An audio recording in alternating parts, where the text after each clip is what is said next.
You ever buy a new planner that you can't use for several months, but you get too excited about it and so you keep playing with it?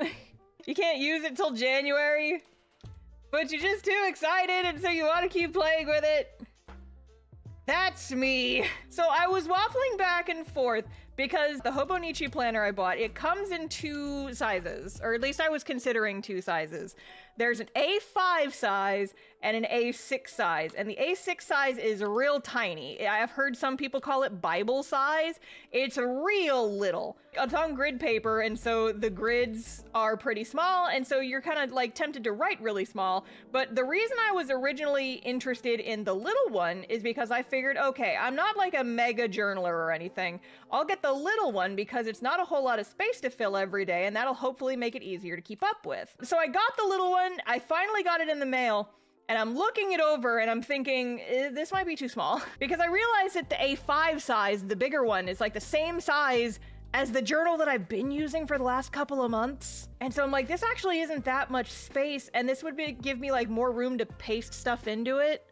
And I don't know, should I get the bigger one too? But I don't know. And so I've been trying to calm the beast.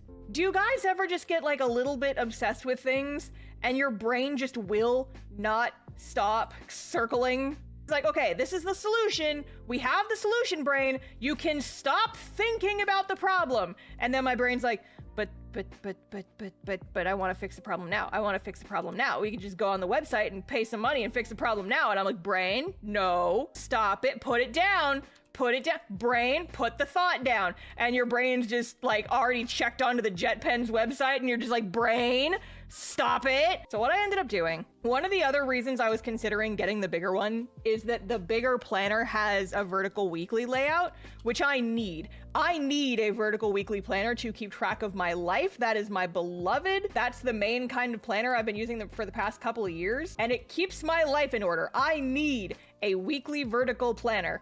And the bigger one has the vertical weekly layouts, but the smaller one does not. However, they sell a vertical weekly layout like add-on, just like a separate little booklet. And I'm like, okay, well, that's only like $15. I can just get that one for my little one, and then that should solve the problem, and I don't have to get the bigger one. And so I don't need to spend all this money on the bigger one. And we're gonna calm down now, right, brain? And my brain's still like, could still buy the bigger one though. I just need it to be next year already so I can play in my new planner.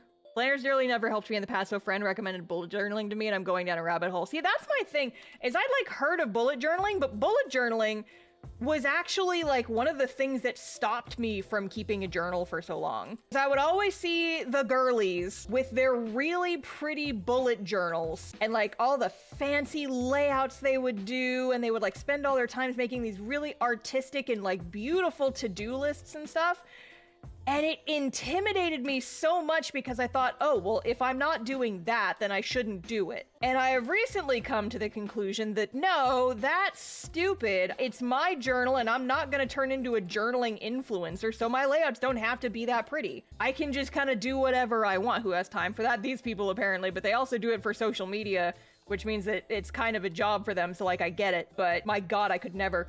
Like, I've been watching a lot of journaling videos on like TikTok and stuff during my no brain hour that I take every day. And a lot of them are relaxing, but a lot of them make me break out in hives.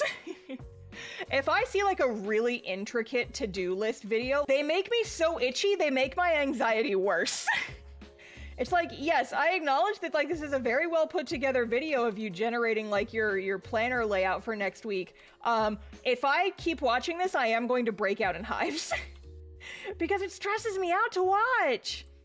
It's like, yes, that layout is very pretty, very cute to-do list. In the time it took you to make that to-do list with all your fancy markers and the fancy stickers and the fancy washi tapes and da-da-da-da-da-da, you could have accomplished everything on your to-do list. And it just makes me go a little bit crazy. My thing is, I just realized that having a space to just get the thoughts out of my damn brain just makes them stop And my brain is like constantly going a mile a minute, especially when I have a lot of different things going on. And I was talking to my dad about this, and I realized like halfway through that conversation, I think that part of it is genuinely an object permanence thing. One of my biggest struggles with ADHD and all that stuff is object permanence.